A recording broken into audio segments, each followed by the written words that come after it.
alors Aliou Sow donc mu mel ni Walf Quotidien dikkaat na ci mbirum promotion des valeurs LGBT donc mu mel ni jamono ji Wally Seck ñu ngi ko ciy joxoñ baaraamu tuuma donc Walf Quotidien def à sa une promotion des valeurs LGBT Wally dans la ligne de mire. Oui, affaire Wally Seck bi en ce moment tout le monde en parle. Parce que tout simplement turam moom dañu ne olof dafa ne siw du jàmmi borom. Wally Seck fils de Thione Seck de surcroît Wally Seck toll ci benn niveau justement de célébrité et am benn niveau de sympathie ci population sénégalaise yi surtout chez les moins de 35 ans Wally Seck moom fan yi yëpp depuis fan yi weer yi at yi le passé yëpp ñi ngi wax ci moom di ko lëkkaleeg ak ce grand mouvement qu'est le LGBT bu nga xam ne moom mooy regroupé comme homosexuels yi ci àdduna bi Wally Seck ñu ngi koy yàq lu nekk au départ c'était une histoire avec son sac là bi nga xam ne dafa nduroog saagu jigéen après c'est une histoire de t-shirt un petit peu perforé et puis après t-shirt bi nga xam ne moom mooy couleur arc-en-ciel bi un petit peu ñu koy symboliser par rapport ak ce grand mouvement là donc LGBT et puis Wally Seck encore ñu fan yi ci concert bi semaine dernière ñu gis ñaari ay feccikatam yoo xam ne da nga maam dañu taxaw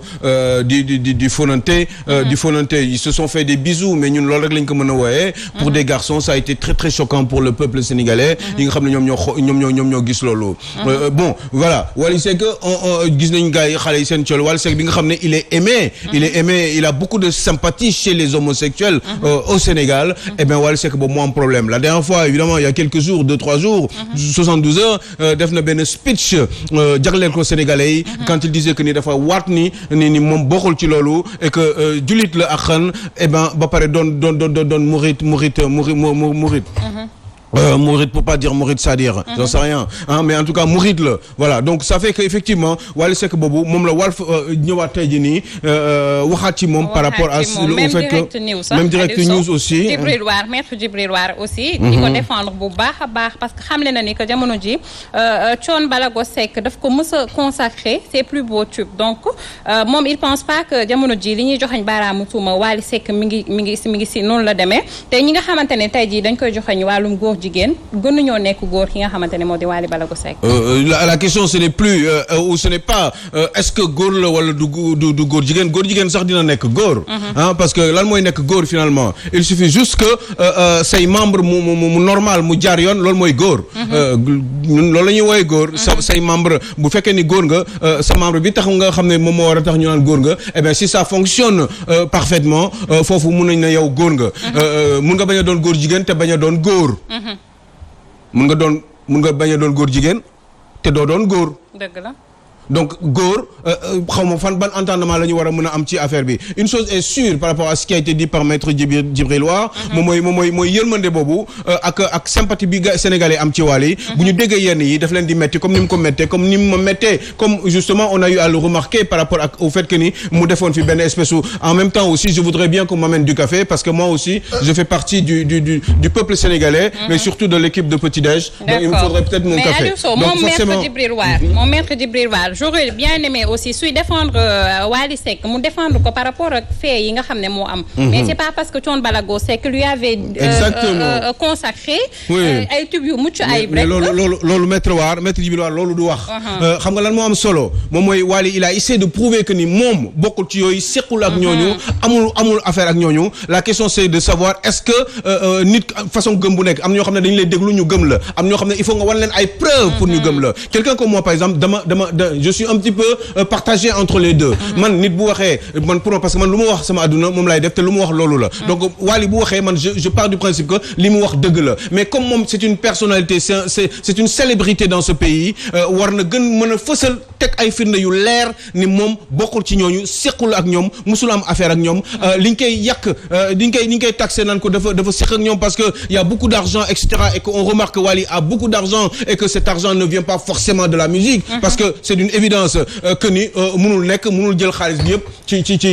ci musique loolu mënul nekk donc il a d'autres business alors moom moo war a prouver ni bu fekkee ne sama alal bi ma yor moom mooy tax ngeen yaakaar ni man gars yi ñoom ñoo may jox xaalis parce que y a des jaloux parce que y a des gens qui ne comprennent pas tout simplement eh ben ce n'est pas vrai parce que man sama alal fii ak fii laa ko jëlee lii laa fay impôt lii laa wane yii ci business yi laa def moo tax ma am li ma am ni yëpp traçabilité yooyu bu ko Wally wane dina wane ni effectivement ni nekkul béréb boobu beneen mbir mi moom mooy Wally c'est que eh ben les gens des fois ils ne comprennent pas man nee naa leen bërki dem xaw ma dem salma fii man dama ko yërëm les gens ne comprennent même pas pourquoi parce que nit kese la te nit bu waxee dara dina man su ma waxee dara loolu la donc bu ma gisee ni def noonu ak ni mu waxee ça m'a touché j'ai voulu comprendre que ni je dis bien français lay làkk comprendre que ni li mu wax dëgg la mais en même temps je suis un homme qui réfléchit aussi et qui veut aller au bout des choses en général et je me dis que ni est-ce que véritablement moom lan la war a mën a def pour prouver aux Sénégalais que li mu wax dëgg la mu bañ a yam kese ci wax bi kese lañuy xaar je pense mais benn détail rek laa si bëggoon terminer juste pour terminer parce que dama doon réfléchir je me suis dit mais dama xool benn texte su Karim Xurum Xax gis nga nit du kii nit matul may déglu Karim Xurum Xax li mu wax mooy Abdou Karim Gueye eh ben mais loolu daf ma tilté quoi et franchement presque ay fajar gi la 4 heures laa ko dégg muy wax loolu parce que dama ñëw rek tombé ci noonu quand j'étais en train de fouiller des choses sur sama net bi alors donc du coup bi ma xoolee ma dégg mu ne mais Wally pourquoi bi sàmm si jikko yi di def rassemblement contre l'homosexuel Wally avait l'occasion fii wane au peuple sénégalais et au monde entier def son speech wax ko en français en wolof et en anglais taxaw foofu wax dëgg yàlla ne man ànduma ci homosexuel dama ñëw fii pour combattre homosexuel ak mouvement sàmm jikko yi et pourtant on l'a pas vu là-bas Wally Seck et c'était l'occasion boy pour foofu nga mënoon xaw ma ñan ñoo lay conseiller peut-être da nga doon nelaw peut-être que vous n'y avez pas pensé mais jour boobu en tout cas c'était l'occasion pour vous définitivement nga régler le problème nga setal sa bopp définitivement parce que boo demoon ci mouvement boobu jour boobu ñu doon def kii bi manifestation bi wax dëgg yàlla nga wax fa français wax fa wolof parce que bu may wax français c'est parce que pour anglais yëpp pour que waa communauté internationale xam ni yow mi bokkoo ci et cetera bu boobaa dina leer mais lii vraiment gënal wane daal ni yow bokkoo te am na yoo xam ne ay actes yoo xam ne boo ko posé rek benn wala ñaar la dina leer nañ définitivement bàyyil xel ci loolu sama rek parce que lii mënul continuer tout le temps chaque année chaque 3 mois chaque 6 mois chaque 3 semaines ñu am lu ñu lay accuser loolu daf fi war a jeex parce que mosuñu ko def kenn yow rek lañ koy def et loolu war nga poser ay actes vous êtes quelqu'un de très intelligent nit ñu baax dinañ ko meññ mu juddu mel nu ko neex doomu diw nga rek que forcément vous êtes quelqu'un de bien je suis entièrement d'accord et puis il faut que vous voyiez avec vos conseillers pour que nga poser un acte en tant que célébrité dans ce pays-là et même sur le plan international pour wane ni véritablement yow bokkoo ci ñi parce que nit ñi ngi naan yow sa alal fi nga ko jëlee yaa ngi dégg te aussi xam nga il faut qu'on réfléchisse daal moytul te prouver te critique dafa dikk ci information bu am solo ñeel fin du deuxième mandat de Macky Sall mu mel ni encore 963 jours de règne moo ko desee moins de 1000 jours foofee ca palais de la oui très rapidement Macky Sall c'est vrai que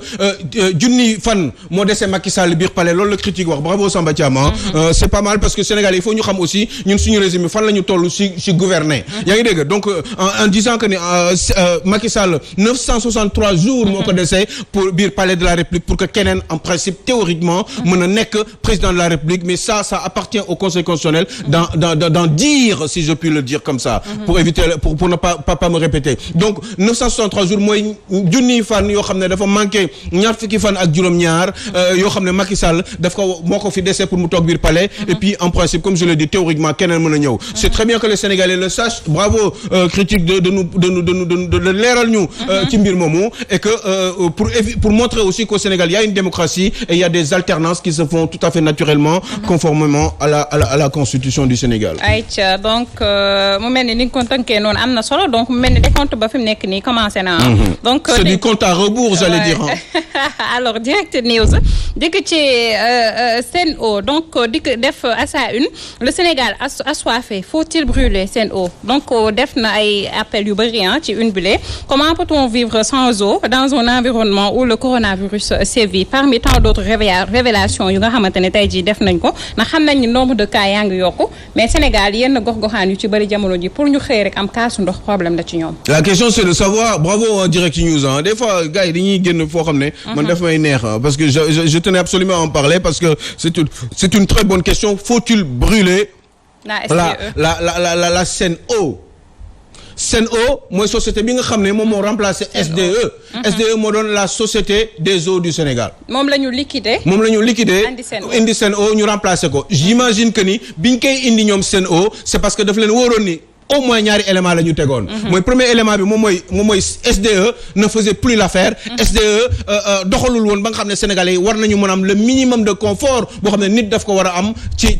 ndox la war a njëkkee. parce que boo yeewoo da nga war a naan da nga war a sangu et cetera hygiène de vie bi nga xam ne dafa ànd ak ndox. donc on avait constaté que ni on avait en eux. même qui avait décidé cela ñoom ñoo constaté ni SDE amatu fa place dafa war a dem parce que li ñuy liggéey doyu leen et que il fallait apporter d'autres solutions par l'intermédiaire de cette Sen'Eau là qui est une société française boo xam ne moom moo ñëw dàq waa SDE pour indi lu bees pour tout simplement exclusivement le confort des populations. Il se trouve que ça n'a jamais été le cas. parce que Serigne Mbaye Thiam Aliou Sow mu mel ni waxoon na en mars 2021.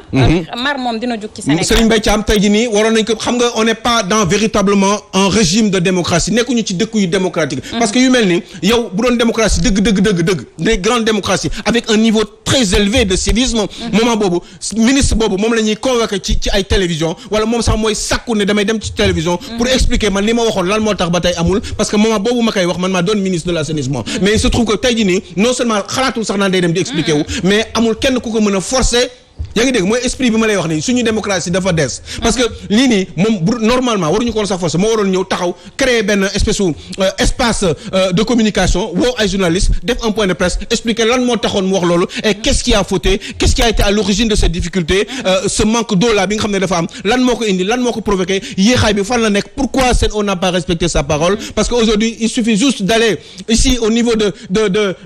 béréb bu collé boobu ay Xaar Yàlla Grand Yoff dañuy nekk di wër ndox pour naan dans un pays qui s'appelle le Sénégal avec des gens des Sénégalais des autorités de ce pays qui ont à peu près des 5 à 10 millions de salaires mensuels et qui ont des 4x4 des bons d'essence des avantages qui viennent de l'État yoo xam ne wax dëgg yàlla waruñu ko woon mën a am gàcce la woon ñuy war a mën a am yooyu alors que à côté rek seen côté boobu noonu boo demee Grand Yoff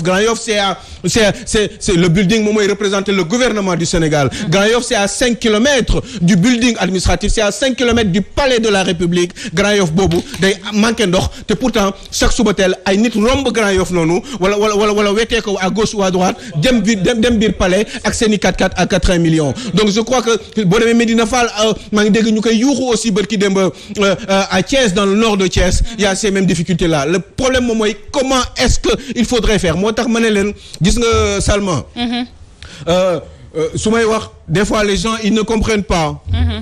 mais man yii moo tax may wax wala ñu may wax ay 17e wala 28e mandat. Moi tout ça me fatigue et ça me saoule. Parce que xam nga lan moo tax vous êtes dëkk bi musul am théoriquement dafa musul am démocratie théoriquement. musul am coup d'état rien ne s'est passé depuis Abdou Diouf toog na fi 20 ans Senghor toog na fi 20 ans. Tout se passe bien naturellement comme ils disent ñoom ils sont bien. Ils ont tous les conforts yi nga xam ne moom la autorité ak dirigeant politique war a mën a am tant que ñu ngi gouverner réew mi et pourtant on est très mal on vit très mal dans ce pays on souffre dans ce pays comment est-ce qu'il faudrait faire qui a été exclu du daayira Iran Ndaw nee na waa fële nee na waa Tivaouane nenuñu ko moi je ne comprends pas moi des fois franchement ce Iran Ndaw il m'énerve parce que il dit des choses yoo xam ne wax dëgg yàlla je ne sais pas pourquoi il le dit même bu fekkee ne sax da nga am looy ŋàññ mën nga ko ŋàññ avec une certaine façon yow sëñ Babacar imam Ndaw fan la jógewul bàjjaneen xaw ma ca gannaaw Kaffrine ñu ñëw indi ko Tivaouane toppatoo ko jàngal ko alxuraan toppatoo ko kilifa yooyu nekk foofu ba pare mu dem ba mokkal ñu jël ko jox ko daara Serigne Babacar donc franchement bu nekkee di wax yenn wax yi au moins respect par rapport à ces gens là donc finalement mouvement bi nu mu tudd sax xaw ma lan daayira bi Moutakhina ñu ne ko léegi mënatoo fi bokk parce que da ñu ñàkk warmal ñàkk ñu respecté et je pense qu'ils ont tout à fait raison mais il faut que mu mesurer tuuti qu'il mette un petit peu j'allais même pas dire du bissap de l'eau dans son bissap mais de l'eau dans son vin parce que j'aurais comme l'impression que des fois il serait un petit peu bourré quand il dit certaines choses. Maman Henriette ñu ngi koy nuyu. Eh bien Henriette sant la jëla gërëm yow mi nga xam ne bu weesoo yàlla ak yonent bi Sëñ Touba yow la yow yaa tax ma toog fii tey di wax na Néné Sow aussi la petite sœur Assane Gueye et puis Assane Gueye à Paris et puis naturellement Gisèle Goudiaby et puis maman Khady Seck bi nga xam ne yàlla moo ma booleeg moom mu bëgg ma rek te yàlla tax yàlla na la yàlla sàmm je sens l'amour que vous me portez guddal fan Seck. Love réciproque ngay am foofu.